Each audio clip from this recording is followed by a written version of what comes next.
A better way forward. And so this whole series is rooted in 1 Thessalonians 5:23, which says you are a spirit, you have a soul, and you live in a body. You are 3 parts whole. And we spent 13 weeks on that, on just you, who God made you to be, how he put you together, how he's called you to walk, all those things. And then Thanksgiving week, we transitioned into the relationships that are around us. Last week, we talked about resetting your relationship with God. And today, we get to talk about resetting the relationship with those who are closest with us. And me and Heather did this about, 12 years ago, which was amazing. And so the kind of idea is what to expect with unclear expectations. When you come in with unclear expectations, what can you expect? And so have you ever had a time in your life where you thought something about someone or you felt something about someone and you were convicted about it, like this is it, they are guilty, but only to find out the next day or a week later that it wasn't true? Anybody ever? Yeah, good. I'm glad I'm not the only one, okay? I never did that with Heather, okay? And so Matthew 7:5, just think about that idea for just a second. Here's what Matthew 7:1-5 says. Do not judge, or you too will be judged. It's harsh, but it's true. For in the same way you judge others, you will be judged, and with the measure that you use, it's going to be measured to you. And so judge is this harsh word. We think that God is like the ultimate judge, and he is. And he says if you don't judge, you won't be judged. But here's what judge means in the dictionary. To conclude, to decide, to assume, to determine. Assume is a big one there, and everybody knows what assume means. To assume, to determine, to believe, to think, or to resolve all on your own. That's you're making the decision. You're being the judge. And here's how this verse wraps up. Why do you look at the speck of sawdust in your brother's eye and pay no attention to the plank in your own eye? How? How can you say to your brother, let me take the speck out of your eye when all the time there's a plank in your own eye, right? And then he says, this is a hard one. You hypocrite. First, take the plank out of your eye, big plank, right? Out of your eye, so you will see clearly to remove the speck from your brother's eye. In short, Matthew 7:1-5 paraphrases, don't judge and you won't be judged. And remember, nobody's perfect. Nobody's spotless. Nobody's speckless. We all have. Kaz last night had this, his eye was just irritated like crazy. He's like, I think a piece of the wood fell in my eye when I was putting it in the, I'm like, dang, nobody's perfect. Nobody's perfect. And so God's given each of us an inner guide. It's his spirit, right? It's heart. That's what your 3-part soul. You have a spirit. That's your heart. You are a soul, right? Or you are a spirit. You have a soul. Your soul is your mind. It's how you think, right? And so your mind and your thoughts really allow you to move through life, but your heart is where it all happens, if that makes sense. And so the knowing that really the hard part that we have as human beings who walk the earth is knowing the difference between the feelings, what we know in our heart, and what we believe in our head, right? And knowing how to differentiate between those two is invaluable because it really saves us a lot of heartache, a lot of pain, especially when it comes to spiritually maturing. If we're ever going to get better, we have to know the difference between these two. And what we also need to understand is God knows all things about all people all the time. He is everywhere, always. And so there are times that we like to play God. That Matthew 7 scripture, that's when we kind of take, the world into our own hands and we become judge, right? And we make assumptions of other people and we misinterpret their behavior and we think those two things are facts. Our assumption and our misinterpretation becomes fact and then we become judge. And these assumptions and misinterpretations create massive amounts of confusion and lots of pain. For example, I want you to imagine, go on a journey with me really quickly. Imagine that your spouse, your loved one, somebody close to you, who usually calls you from work every day, doesn't call this day. And now it's in the afternoon and they still haven't called yet. And so you begin to wonder, are they angry? Are they mad? Did I say something? Do they not care about me? Is everybody going with me here? I am, okay? What did I do wrong? What did I do wrong? And what's funny is when we have an expectation of something and it doesn't happen, we immediately trend to negative. Worst case scenario, right? Well, I guess they just don't love me anymore. Really? It's just a phone call, right? It's just a phone call. And so, again, like we said, we all know what happens when we assume. And so all day long, you're stewing over their apparent immaturity and lack of care for you, right? And their cold shoulder is not so cool to you because, one, they were supposed to call, they were going to call, they should have called. And so when they get home, you choose to ignore them because they've been ignoring you all day long. And so you just ignore, and then not only that, you choose to go to bed and just kind of slip out, and walk away without saying even the casual goodnight, right? And you go in the bedroom, and what happens when you get to the bedroom is, man, they didn't say anything. They're just still sitting there at the table trying to come back to planet Earth, or they're just sitting on the couch vegging out. They don't even notice I left the room. To which you go one step further down the wrong path and go, it's worse than I thought it was, right? This is bad. So you go to bed and you tell yourself, man, can't wait till tomorrow, right? And you make sure that when you get in bed, you roll over so when they come to bed, all they have is your freckly back, your moly back, okay? And that's all they get, right? Now, the next morning you wake up and you find out the truth, right? And they didn't call because there was an emergency. Something bad happened, right? And when something bad happened, that created panic, and it created overload, and it created stress, and it created more work, and it caused several other schedule conflicts that afternoon that made their day turn into night, right? Now, but what about my story that I created? I created this real intricate, detailed scenario of what happened and why they didn't love me anymore, right? And I laid it all out step by step. And so when I find out that it didn't happen the way that I assumed or the way that I misinterpreted, that only makes me just a little bit more upset, right? And so none of it was true. That plot never had a path. It never took a step, right? So do we apologize? No way. No way, right? Didn't do anything wrong. And so this is like waking up from a bad dream. Heather will sometimes have these dreams where she wakes up and I'm guilty. And this is like having the bad dream when you wake up and you dream something bad about the person that you love so much, and they're like, I can't even believe you would do that. And I'm like, girl, I've been here all night. I've been right here. Like it's us. We're together. And she, but I just can't shake this dream. This is that, right? This is that, but it's way worse. And so what's crazy about not getting the phone call, the scenario that we're talking right now, is it immediately made you go to worst case scenario, right? And so you turn negative, and when you interpreted somebody else's behavior and it wasn't the way that you thought it should be, you went south, which leads us to make assumptions and to start feeling and wanting and doing different things. And then we all of a sudden think that they're thinking and doing the same thing. I wonder what he's doing. Why wasn't he? Well, he should have. She should have. All those things, right? They must not care about me. And the sad thing is we rarely ever discuss these feelings. This whole scenario that played out, and we find out that it's true the next day or 3 days later when we're done playing the quiet game, we never discuss all the feelings we had in that moment. And so they become these hidden landmines in our relationships. And we don't say, hey, by the way, don't step over there, because if you do, I'm going to lose my mind, right? There's a landmine over there somewhere. And that's what this turns into when we don't talk about it. And when we don't discuss these conflicts and these made-up things in our mind, it only hurts us. It only hurts the one making it up, right? And so today I want you to think about the person that you do this the most with. Who do you make the most false assumptions about? Because I want you to step into 2023 with them, and I want it to be better than it is right now. I'm not saying it's going to be 100, but I do want it to be better. And so here's one of your action steps this week, okay? The person that you assume the most about, if you're taking notes, you can write their initials. If they're right next to you, you can draw a picture or something, do something, At an appropriate time this week, I want you to ask them this. Can I check an assumption I have with you?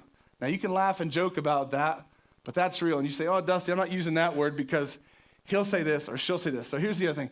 Can I check my way of thinking with you? Hey, I've been thinking this. Can I run this by you real quick? Here's what I think. Here's what I see, right? Here's some examples. It seems that, or I feel that, or I see that, or I hear, right? Or I think. And then it's okay to get the opposite side of that too, to go, what do you see? What did you see? What did you hear? What did you feel? What do you think? And so then the reality of the example is, I noticed that you didn't call. So if we just check that immediately, hey, I noticed that you didn't call, right? That's unusual. So I'm just wondering, is everything okay? Is something wrong? And you can actually pick up the phone and do that too when they don't call, right? You don't have to wait 6 hours when you've went down this terrible path over here. Here's another one if you're single. I saw you talking to, or I saw you hug them and you walked right past me, right? You walked right past me. I'm wondering, is it something that I said? Did I do something that upset you, that made you mad? And the reality in any scenario that you create is the story that you tell yourself has an enormous impact on the feelings that you have toward that person. And they walk in not knowing any of it. They know none of it. But we assume, just like the bad dream, they should know everything, right? They should know everything. So then to prove it, what happens is this. Let's go through another scenario. Somebody agrees to meet me. I'm so sorry. I'm OCD, and this is going to drive me nuts. All right. Somebody agrees to meet you somewhere at set time, okay? Let's just call it a Tuesday. I believe it was a Tuesday, Phil. And they're gonna meet you here at this time, this place, but they're late. Now, go on a feeling ride with me just for a moment, even though it might make you a little bit weird, okay? Tell me how different the feelings are that you have in yourself when you go down 1-2 paths. They're late, okay? They're late. When people are late for me, I immediately get fired up. So I go from wherever I am to a little bit more mad. And so my immediate thought is, they don't care, right? They must not care about this. This must not be that important. They're disrespectful, right? That's where I go, okay? How do your feelings when somebody's late, how many of you guys go that direction when somebody's late? Okay, that's good because you're normal. You're a human being. Now here's the opposite. What if we never thought that? What if we thought, man, I hope they didn't get in an accident on their way here. We never think that. It's always an attack on us. It's not, oh man, I wonder if their kids are sick. I wonder if their wife is okay. I wonder if they got pulled over because they drive fast. I wonder if they, it never goes that way. Do you see how different you feel when you go, they must not care versus, are they okay? This happens a lot in church too, by the way, when we have these big teams and somebody doesn't show. By the way, there's people here today who are going through serious crisis right now. We don't think about their crisis. We just go, where are they at? Why aren't they here? Where are they at? I thought you were coming, right? As opposed to going, hey, I noticed you were here. Are you okay? Are you okay? Is everything okay? How's your family? Are your kids okay? Are you okay, right? And so there's the difference. And each interpretation gives you a different feeling, right? Because your feelings are closely related to the story that you tell yourself. And so to quit misinterpreting and assuming the worst, this is how we win, okay? To stop assuming the worst, to stop misinterpreting, we need to verify our thoughts by actually talking to that person instead of talking to ourselves. We want to talk in person instead of in our heads. I have to, right? Exodus chapter 20, verse 16, it's the 9th commandment. It says, don't give false testimony against anybody. Every time that we make an assumption, every time that we misinterpret a behavior, and we believe something in our heart, we're believing a lie. We're believing a false testimony about that person because we've created it, right? And so, believing that lie, and the only reason we believe it is because we've not checked with them. We're just talking to ourselves inside our heads as opposed to talking to them in person. And so we choose to believe something that's untrue. By the way, when we do this, it's called gossip. We believe something that's untrue that we assume or misinterpret, and then that makes it really easy to tell somebody else, right? Oh my God, did you hear? Did you know? Right? None of it's true. But we make it up because we've not talked to them in person, right? And so when we leave reality, this is a big point. I'm sorry I didn't make this put it on the screen. When we leave reality for something that we've assumed or that we've interpreted on our own, these are assumptions, we create a counterfeit world. It's a fake world we're living in now, right? And when you do this, you're excluding God from your world because he can't exist outside of reality.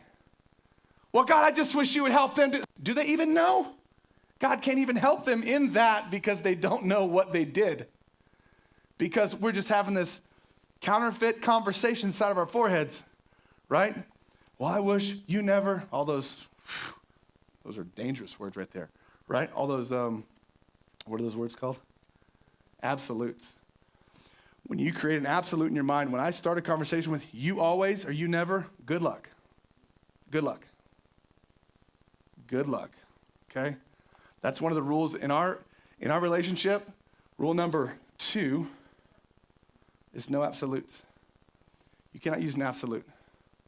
So then it seems like I feel way better than saying you always. You always means you just did it, and now I remember the last time that this happened.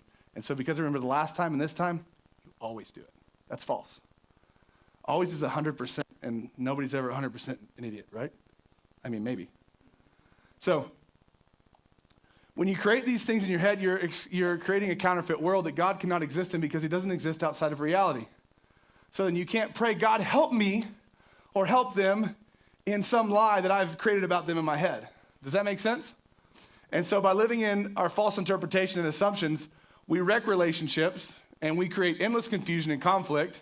Remember now, Matthew 7 goes back and it says, hey, do not judge. Our place in any relationship is not judge, it is to be love. We're going to walk in love. I'm not going to, and I don't remember what those synonyms were. I'll find them. Wow, we're just trekking right along, guys. I'm not going to conclude, I'm not going to decide or assume, I'm not going to determine, I'm not going to believe, I'm not going to think or resolve anything until I talk to you in person. There's this phrase that a 17-year-old kid told me one time. The absent one is safe with me. The absent one is safe with me. I'm not going to say anything about you when you're not here. I'm not going to decide anything about you when you're not here. Matter of fact, I'm going to do the opposite. If you're not here, I've got your back. I've got your back. Until I've had a conversation with you, you're good with me. I got you, right? And so, we're not the judge. Let's take these false interpretations, assumptions. Let's go just one level deeper because this is so good this morning. Amen? And so when we believe something to be true that's false, whether it be about God or about somebody else or even about ourselves, it leads to a great deal of pain and confusion. And most of the time it results in the release of that relationship. That relationship is over because I just can't stop essentially ending you in my forehead, right? And our false interpretation and assumptions typically lead to 3 common forms of false thinking if you're taking notes today. And I believe we're all guilty of this, at least I know I am. And so the first thing is this is my go-to right here. It's all or nothing. This is where I go to. They don't love me anymore, okay? And in an all or nothing thing, this way of thinking makes things bigger than they are and more black and white than they really are, right? And this is me, like, let your yes be yes and let your no be no. There's no in between. You don't have an excuse, and I don't want to hear it if you do, okay? Here's what it is. It's all or nothing. If you're not with me, you're against me. That's where I go. It's pretty good, right? I like your laughing over there. The second thing is I'm offended. I'm offended. This way of thinking leads you to take offense before you have all the facts, right? This is jumping to conclusions. How many of you guys know people like this? I don't care what you say. I don't care what your story is. I know what I know because I created it, right? And so I already know the answer. Don't tell me your story. Just say, hey, save the swan song. Save it all. I don't want to hear it, right? I'm offended. The third thing is believing things will never change. You always. This is those absolutes, right? Things are never going to change. This way of thinking leads to the belief that the future is fixed and that change is impossible. We always come back to this, right? And so the question on these 3 is this. In your relationships and the person you've identified that you love so much, which of these are you most likely to use? I use all 3, okay? And that's a progression for me, really. Okay, it's all or nothing. We still want to disagree about this. Now I'm offended. You won't see it my way, okay? To which things will never change. I don't have time for this.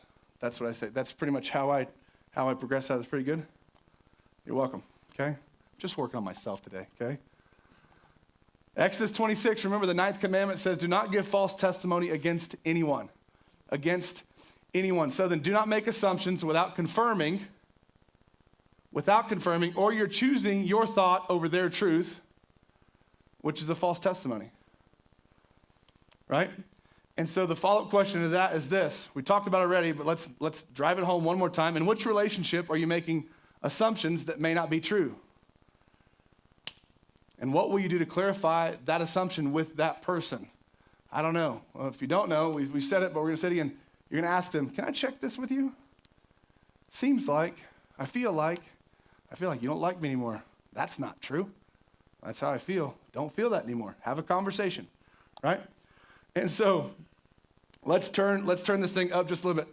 To stop assuming, we must clarify our expectation. There's this thing in leadership where it says your expectation leads to your greatest frustration. Okay, so what you expect, when your expectations aren't met, guess what? You get frustrated. So then this is something that we rarely do when in relationship with others because we fall in love and all the external things happen, right? And over time, we start to set boundaries and create expectations that we should have set a long time ago in the beginning of this thing. By the way, a boundary and an expectation is totally different, right? And the longer that you wait to set an expectation, the more boundaries you're going to have to create the farther you go down the road with the person, right? To where now it's these lines that you can't cross, when really we should be walking together in agreement, so there shouldn't have to be really boundaries. There should just be expectations, right? And the reality is most of our assumptions and false interpretations come from the expectations that we put on people that they don't even know we have, right?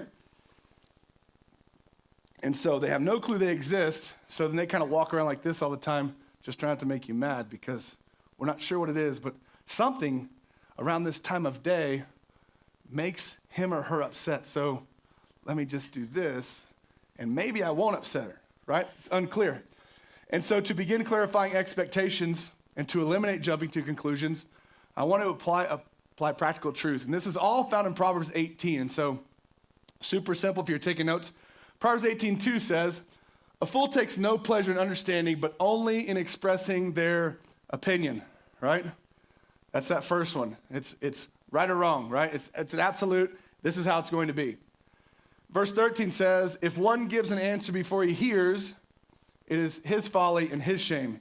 He is the fool. That's that jumping to conclusions thing right there. And then in verse 15, we turn just a little bit positive. An intelligent heart acquires knowledge, and the ear of the wise seeks knowledge. What's that mean? Oh, patience, conversation, right? I'm actually going to think a little bit and believe in my heart better than what my head's telling me, and I'm going to actually ask. I'm going to seek some knowledge.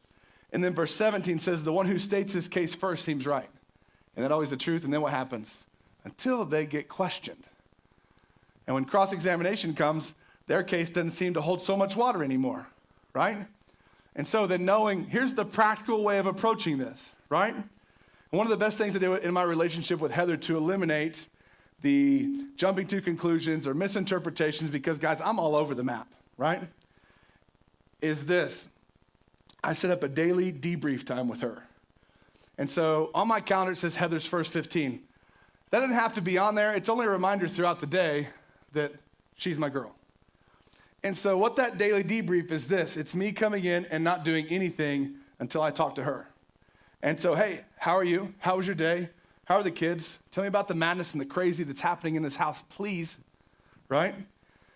And that was really hard because when I first thought about this, I would still come in and say, hey, will you pour me a glass of sweet tea? And she would because she's amazing. And I would turn on the TV. I'm sorry to give you my back. I would turn on the TV and she would say something. And I first thought, wow, I'm a terrible listener. So I'll hit pause. What was that? Oh, yeah. And we had this little exchange. And then I go right back here, play. And we're da-da-da-da-da. This is years ago, by the way. And then we go back. Well, then I get frustrated, right? Because I'm just trying to watch a show. And she didn't want to talk, but she really does want to talk. We just haven't really clarified that.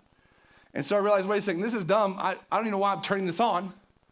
When really, if she is priority, I should come and sit with her. So I sit down at the bar one day and I say, hey, girl, tell me about your day, which blew her mind. And she's like. And so for months, it was a struggle for her to talk to me because she didn't believe I wanted to actually listen because I hadn't been listening before. So that changed the game in our communication because I actually said, you know what, you're a priority. I'm going to make you a priority. And I'm going to put all this stuff to the side. I'm going to sit down. I'm going to show you. And I want to know. And I remember at the time, there was a day where I got mad. And I was like, hey, this stinks. Like, this is really hard for me. I'm coming 100. Here I am again, coming 100. And because of my actions previous, it didn't help me, right? And so as I sit down and say, hey, I'm trying to actually get to know you and hear about your day and care and like connect our evening together, and you're not talking. She said, I don't believe you. She said, I don't believe you. So we had to work through that, and it was just an amazing experience, okay? So in that time, I'm an open book. I ask questions. She asks questions. This also helped me in talking to Heather because I now understood that she doesn't ask questions to question me. Guys like to do that. Don't question me. That's not what your wife is doing, okay? She's asking you a question to gain information so she can understand more about what's happening. But the reality is I don't care what's happening because that's over, and I don't want to think about that anymore because that was exhausting. I just want to be here. So I get to bullet point communicate a lot when she just wants to ask more questions to gain understanding so she can walk with me. Does that make sense? So remember, the question that we opened up with, the time that you thought or were feeling something about someone that wasn't true, the reason that you felt that was because there was an unclear expectation at some point that was not made, right? So to clarify what is unclear, we're going to ask instead of assume. Everybody say yes? All right, now to clarify expectations, you must eliminate what causes confusion, what causes pain, misunderstanding, disappointment, assumption. If I don't remove those things, we're never going to get to the root. I've got to get that stuff out of there, okay? When these things are eliminated, we set clear, valid, unbiased expectations.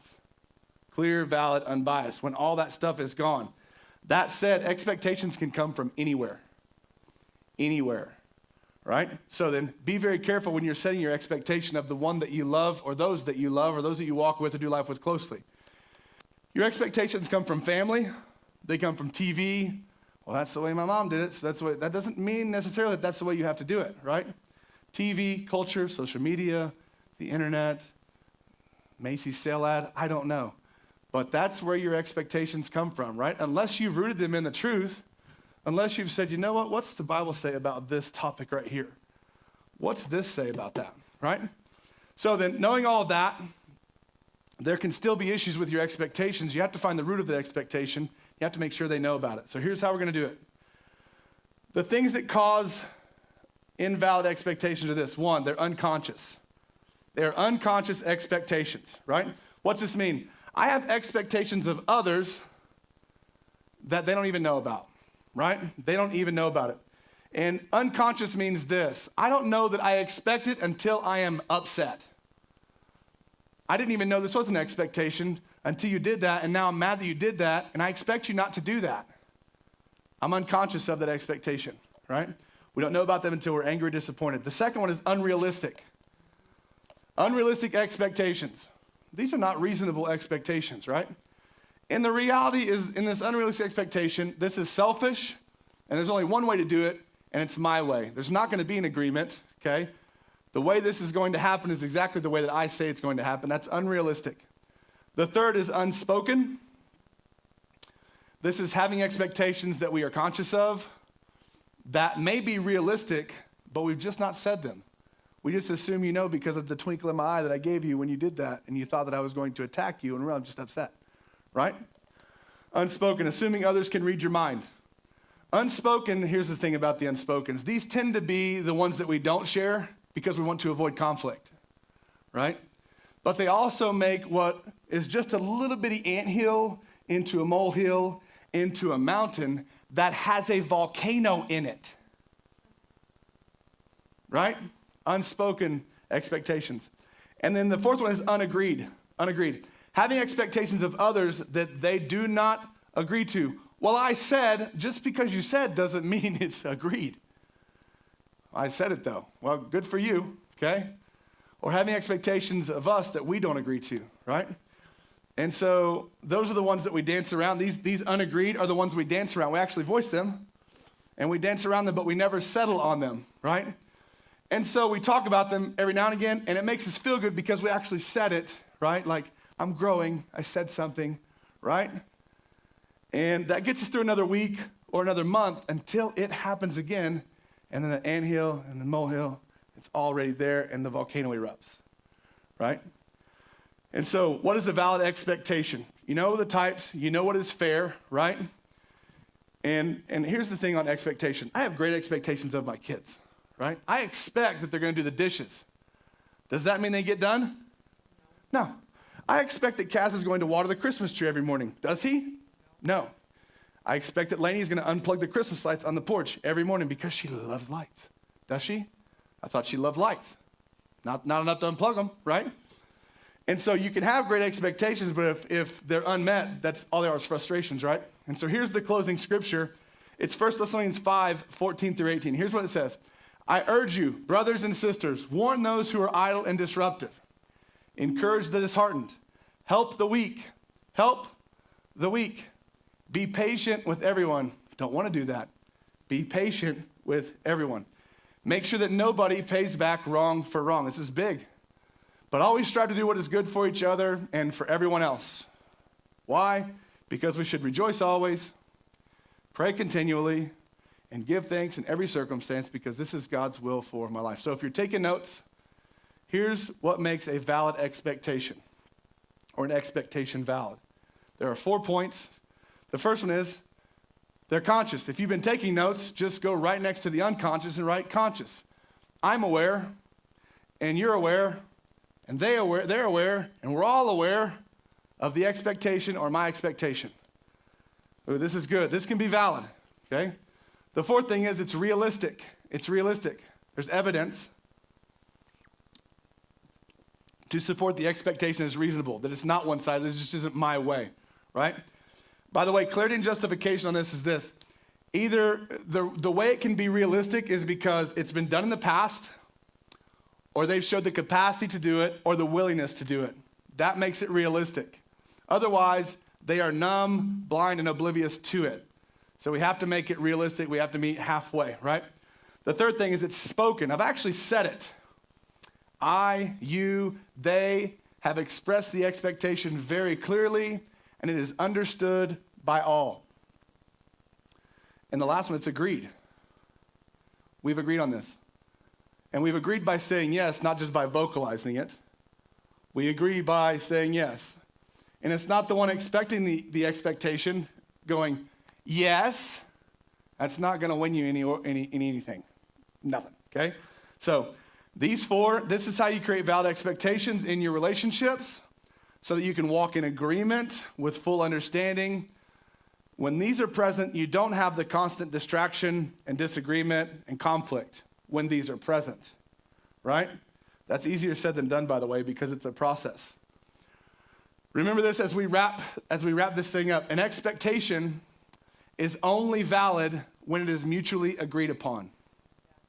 Otherwise, it's just something that was said, right? And then we go back to, well, I'm encouraged today, right? There's only one exception to this. That's what I just told you. Parent to child. Hey, I told you to water the tree, bro. Come on. Get the wax out of your ears.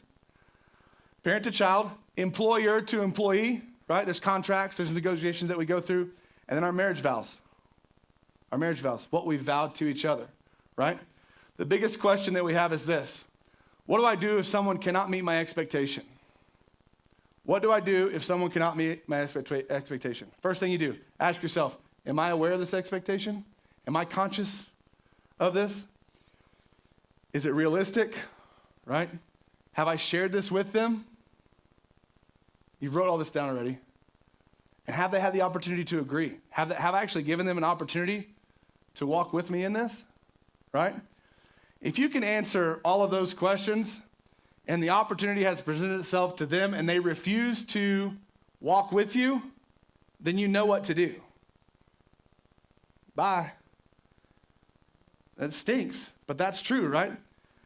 The next decision is yours. So you can't the problem with that is going around and you keep coming back as a fool returns to his folly. So a dog returns to his vomit. I think I mixed that up, but that's it. You can't, the more you spend time pulling people along, the more they're pulling you back. There must be clear expectations. And so the real question is not, what if they won't agree? The real question is, what is it costing me to be in relationship with them? What is this costing me? What is the weight, the burden? What am I carrying, right? It might be time for you to do some pruning. It's good to prune before the first of the year because the first of the year brings all kinds of good new stuff, right? John 15 tells us that everything that grows gets pruned, right? And so the pruning may be painful and it looks ugly for a little bit, right? It looks ugly for a little bit, but only for a little bit. Because what comes from that is life and maturity and growth and fullness, right? When you make the cut. And the reality is it's time for us to start making some cuts. We need to grow. We need to grow. So establish the expectation or do some pruning, right? That's really the crossroads today. So I'll close with this. If you're going to step into 2023 healthy, those around you, those closest to you, those that you love, need to understand what the expectation is and how to walk with you in that. If they're not in agreement with you, then they're going to be one of those things that keeps you back. Because the reality is we all come and become what we surround ourselves with, right? And I just want to say this is the truth of my life. If you say, Dusty, what's the one thing? Here's the one thing every day for me. What happens in my life is either led or allowed. Period. I'm leading it to happen or I'm allowing it to happen. Well, I didn't mean to get over there and I don't know what I was doing with them. Yes, you do. You allowed that to happen. Well, I don't even know how. Yes, you do know how. You do know how. You made the conscious decision to go. And if you're unconscious, you got to fix that first, right? What happens in your life is either led or allowed. We can deflect responsibility and we can create excuses and we can cast blame. And all these things, those three, creating excuses, casting blame, and deflecting, will bring me peace for just a minute. They always do, right? They're going to bring me some comfort. But what they really do is they give me the illusion that I'm in control. Because if I just keep doing this and it makes me feel good in that moment for just a minute, it lets me think that I'm in control. However, deflecting and blaming and making changes does the opposite. It creates that counterfeit world, right? And it keeps me up in a place of immaturity, and it keeps me from walking in my God-given rights. God gave you rights when he called you.